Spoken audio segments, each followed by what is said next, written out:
Welcome to Africadio, the educational platform dedicated to the full history of Africa. Here, every story reveals a truth, every image revives a memory, and every episode takes you deep into the civilizations that shaped humanity. Get ready to discover Africa like never before. Feel free to like the video, and if you're new to the channel, don't forget to subscribe and activate the notification bell so you don't miss any of our upcoming videos. The Empire of Kush, Nubia, the Black Pharaohs. The history of ancient Africa cannot be told without the Empire of Kush, also known as Nubia. Located south of Kemet, in what is now Sudan and southern Egypt, Kush was for thousands of years one of the greatest powers on the continent.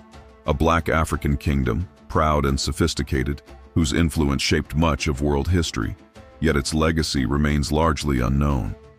The earliest Nubian kingdoms emerged long before the unification of Egypt.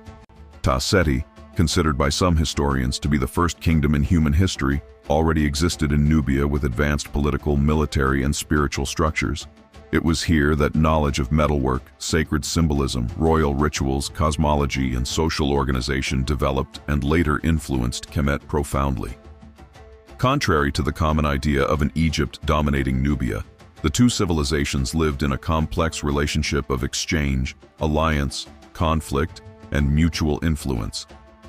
Their populations were culturally close, sharing deities, practices, clothing, and technologies. Over time, Kush developed its own identity, powerful, distinct, and deeply rooted in African culture.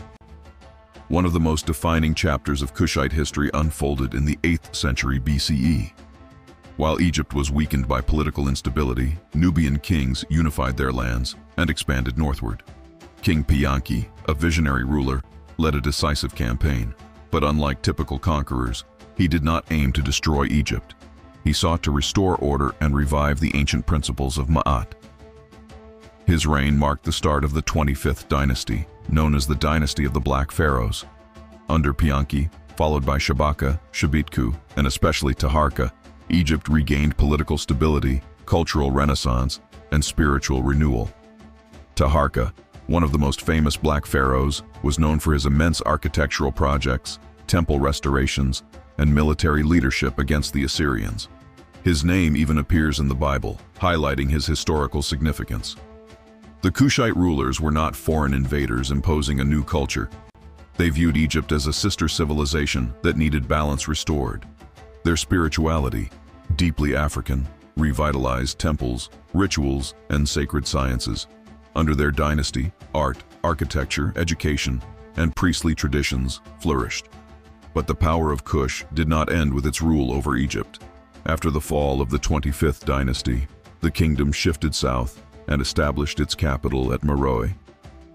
Here, Nubia became even more culturally distinct, with its own writing system, artistic style, and exceptional mastery of iron. The iron forges of Meroe were famous across ancient Africa. Kush evolved into a major commercial hub. Gold, ivory, hardwood, livestock, textiles, beads, and minerals circulated across its borders. Nubian trade routes connected Central Africa, East Africa, and the Sahel. Kush became a bridge between African worlds. One of the most fascinating aspects of this empire was the role of women. The Kandakes, queens or queen mothers, held immense authority. They could rule, command armies, and negotiate treaties. Amenurenas, one of the most renowned Kandakes, led a war against Rome and secured a treaty that preserved Kushite independence. Artistic depictions show powerful queens, armed and leading troops, contradicting patriarchal narratives common elsewhere in the ancient world.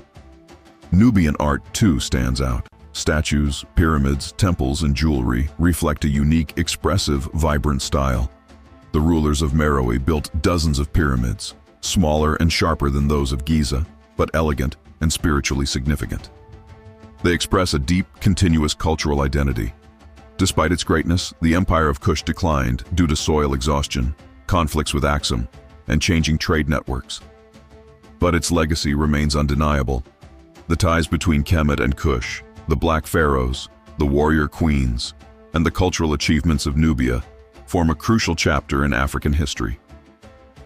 Kush reminds us of a truth often ignored. Africa did not just inspire Egypt. Africa ruled Egypt, It governed, restored, and defended one of the greatest civilizations on Earth, and long after the empire's fall, Nubian traditions continued to shape the peoples of the Nile and the wider continent. Today, rediscovering Kush is reclaiming a missing part of Africa's memory. It is acknowledging that Black Pharaohs existed, leaders who built, fought, governed, and transformed history. It affirms that power, creativity, and greatness have always been part of Africa's identity. Kush was not a civilization beside Egypt. It was a sister civilization, a driving force, a black empire that challenged the strongest powers of its time. Its story is a powerful reminder. The roots of Africa run deep, through dynasties of kings and queens, builders and sages, whose legacy continues to shine across the ages. Give us your thoughts in the comments, and if you enjoyed this video, don't forget to like, subscribe, and activate the notification bell so you don't miss any of our upcoming content. See you soon for another extraordinary episode.